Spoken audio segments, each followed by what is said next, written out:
Welcome back to Scouring Canadian News, so you don't have to. The committee inquiry into Prime Minister Justin Trudeau's $80,000 Christmas trip to Jamaica has officially been put to rest, as it has been confirmed by Canada's Ethics Commissioner, Conrad von Finkenstein, that the vacation was merely a lavish gift. Von Finkenstein concluded that if the cost of the vacation had equaled the price of a new Ferrari, or possibly a 17th century laboratory built for the purpose of reanimating human flesh, then it might have been considered a conflict of interest. Interesting to note, however, that the person responsible for the lavish gift, Peter Green, is a wealthy property investor and hotel magnate who inherited the Jamaican villa from his late wife's father, Bermuda-based businessman Sir Harold Mitchell, who, before she met Mr. Green, was grooming his daughter to become the future Mrs. Prince Charles. Hey, with friends like that, I guess Trudeau really was telling the truth the other day when he passionately declared his party's intent to cut taxes for the wealthiest 1%. Moving on now. Disturbing news from Stats Canada has been released, as Canada's fertility rate has reached an all-time low, with only 1.33 children being born per woman in 2022. Doctors and nurses across Canada are urging women to have at least 2/3 more children or 1/3 less children, as they say even having to look at all these thirds of a baby crawling around everywhere has become a bit taxing on their mental health.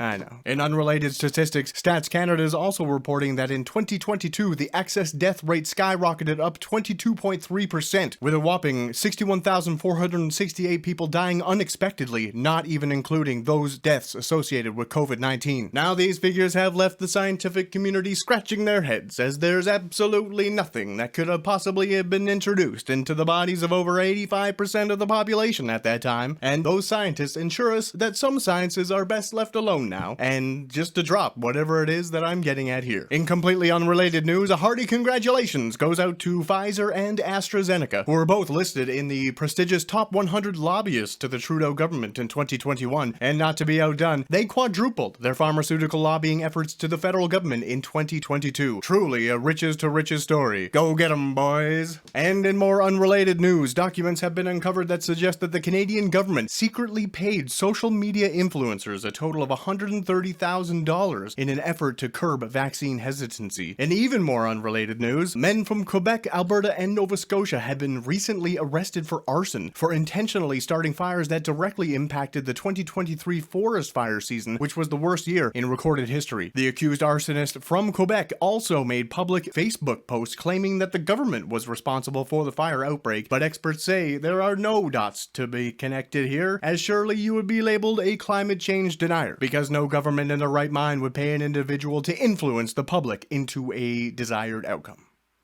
In completely 100% unrelated news, Stephen Guilbeault, our environment minister, was crowned the acclaimed second place most lobbied individual on Parliament Hill in 2023. Not that that has anything to do with anything, as surely a man who was fined for trespassing and terrorizing a pro-oil politician's family in 2002, arrested for defacing the CN Tower in protest of the Liberal government, and now works for that same government, who withdraws aid for starving children based on terrorist allegations alone, while simultaneously funding a country with legitimate genocide allegations, which seemingly lacks the ability to give any concrete answer for any of its motives whatsoever, must have the moral compass to not put any lives at risk for any such sort of agenda. And finally, in totally, completely not related news whatsoever, politicians in the House of Commons are due for yet another April 1st pay hike of 4.2%. Good thing too, as on the exact same day, and totally unrelated of course, yet another carbon tax increase is set to take effect. And that's all the time we have left for you today. My name is Logan Cameron, for at least a couple more months hopefully, and this is Scouring Canadian News, so you don't have to.